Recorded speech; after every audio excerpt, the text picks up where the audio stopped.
اللہ اللہ اللہ اللہ اللہ اللہ۔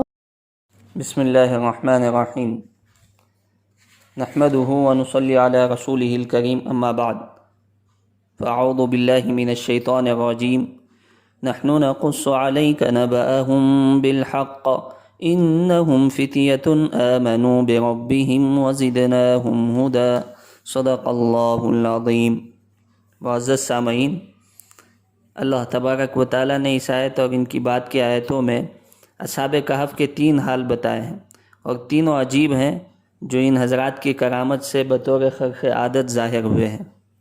اول، لمبے زمانے تک مسلسل نیند کا مسلط ہونا اور اس میں بغیر کسی غذا وغیرہ کے زندہ رہنا ان کی سب سے بڑی کرامت ہے۔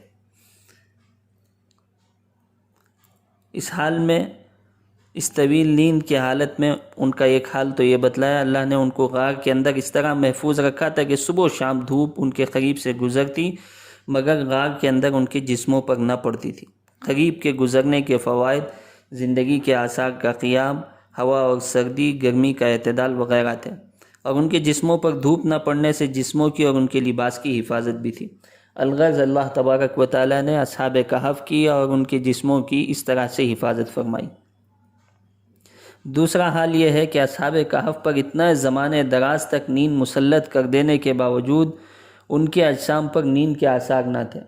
اللہ نے خود قرآن مجید میں فرمایا کہ 309 سال وہ سوئے ہیں۔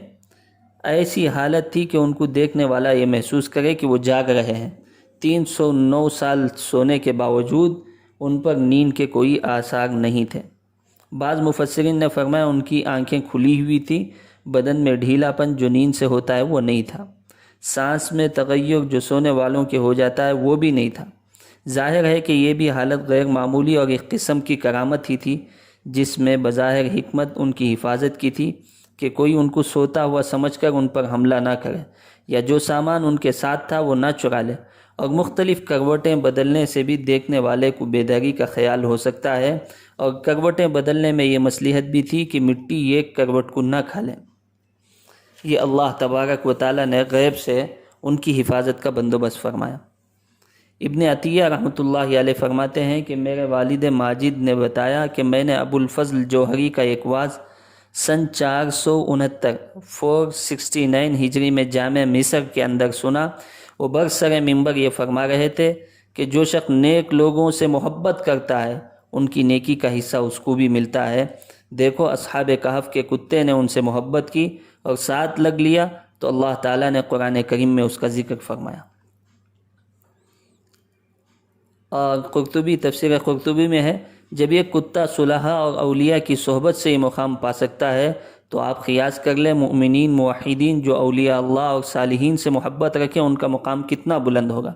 بلکہ اس واقعے میں ان مسلمانوں کے لیے تسلی اور بشارت ہے جو اپنے اعمال میں کوتا ہے مگر رسول اللہ صلی اللہ علیہ وسلم سے محبت پوری رکھتے ہیں۔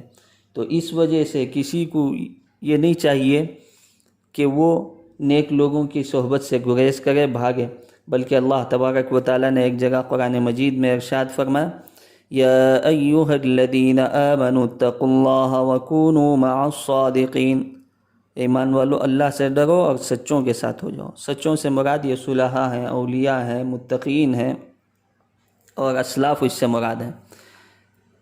تو اس وجہ سے ہم کو چاہیے نیک لوگوں کی صحبت ہم تمام کو اختیار کرنی چاہیے۔ حضرت انس رضی اللہ تعالیٰ عنہ سے روایت ہے، صحیح بخاری شریف میں یہ روایت مذکور ہے، یہ ایک روز اللہ کے نبی صلی اللہ علیہ وسلم مسجد سے نکل رہے تھے۔ مسجد کے دروازے پر ایک شخص ملا اور یہ سوال کیا کہ یا رسول اللہ، قیامت کب آئے گی؟ اس نے ایک سوالیہ انداز میں اللہ کے نبی صلی اللہ علیہ وسلم سے قیامت کے متعلق پوچھا۔ آپ نے فرمایا کہ تم نے قیامت کے لیے کیا تیاری کر رکھی ہے جو اس کے آنے کی جلدی کر رہے ہو؟ کس بات کی جلدی ہے؟ تم نے کیا تیار کر رکھا ہے؟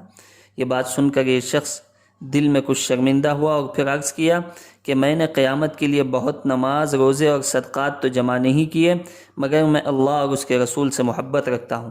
آپ علیہ السلام نے فرمایا اگر ایسا ہے تو سن لو کہ تم قیامت میں اسی کے ساتھ ہوگے جس سے محبت رکھتے ہو۔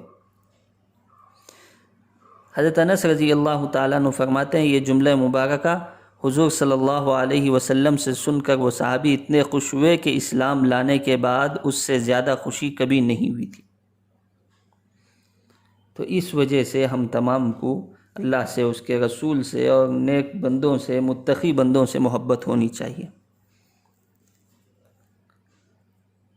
تو آج کے اصحاب کہف کی دوسری قسط میں اصحاب کہف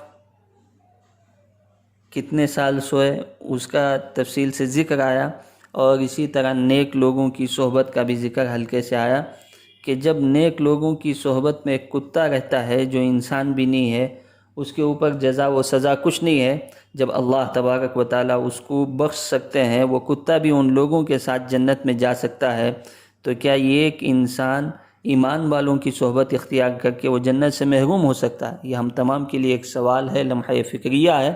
تو اس وجہ سے ہم کو چاہیے کہ ہم اپنے علاقے کے بزرگوں سے، اولیاء اللہ سے، متقین سے، صلحاء سے اپنا تعلق قائم رکھے۔